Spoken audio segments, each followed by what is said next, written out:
नमस्कार दोस्तों, मैं हूं आपका दोस्त संपत लोहार एक और नए वीडियो के साथ नई जानकारी के साथ। मित्रों, नवरात्रि के 9 दिनों में मां के 9 अलग-अलग स्वरूपों की पूजा की जाती है। एक नव दुर्गा मंत्र आता है जिसमें कहा गया है कि प्रथमम च शैलपुत्री, द्वितीयम ब्रह्मचारिणी, तृतीयम चंद्रघंटा तेति, कुष्मांडेति चतुर्थम, पंचमम स्कंदमातेति, कात्यायनी च षष्ठमम, सप्तम कालरात्रि महागौरी च अष्टमम, नवम सिद्धिदात्रिति नवदुर्गा प्रकीर्तिता, उक्तानि त्यानि नामानि ब्रह्मणे महामना। यानी नवरात्रि के 9 दिनों में माँ के 9 अलग अलग स्वरूपों की पूजा की जाती है और इसी तरह से माँ के 9 दिनों में अलग अलग तरह का भोग लगाया जाता है। आज हम आपको ये बताने की कोशिश करेंगे कि 9 दिनों में माँ को किस तरह का भोग लगाना चाहिए, किन चीज़ों का भोग लगाना चाहिए।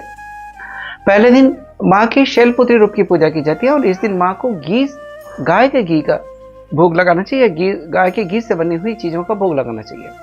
दूसरे दिन माता के ब्रह्मचारिणी रूप की पूजा की जाती है और इस दिन माता को चीनी, मिश्री या बताशे का भोग लगाना चाहिए।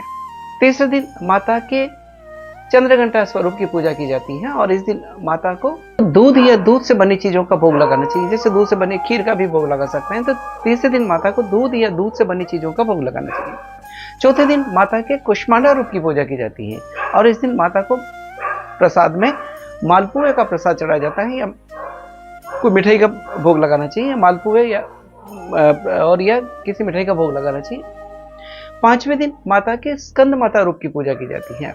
स्कंद माता यानी जो माता भगवान कार्तिकेय की माँ के रूप में पूजा की जाती है, स्कंद माता के रूप में पूजा की जाती है और इस दिन माता को केले या केले से बनी हुई चीज़ों का भोग लगाना चाहिए माता पांचवें दिन, नवरात्रि के पांचवें दिन। छठे दिन माता के कात्यायनी स्वरूप की पूजा की जाती है और कात्यायनी स्वरूप में माता की प्रसाद में शहद का प्रसाद चढ़ाना चाहिए या शहद का भोग लगाना चाहिए। सातवें दिन माता के कालरात्रि रूप की पूजा की जाती है और इस दिन माता को गुड़ या गुड़ से बनी हुई चीज़ों का भोग लगाना चाहिए या प्रसाद चढ़ाना चाहिए। आठवें दिन माता के महागौरी रूप की पूजा की जाती है और इस दिन माता को नारियल या नारियल से बनी हुई चीज़ें जैसे नारियल की बर्फी इत्यादि का भोग लगाना चाहिए।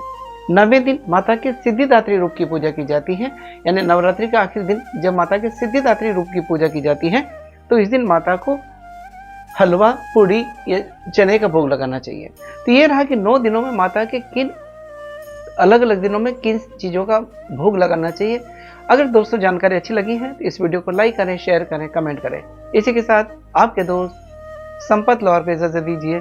जय हिंद, जय भारत, जय माता दी, सबका मंगल हो।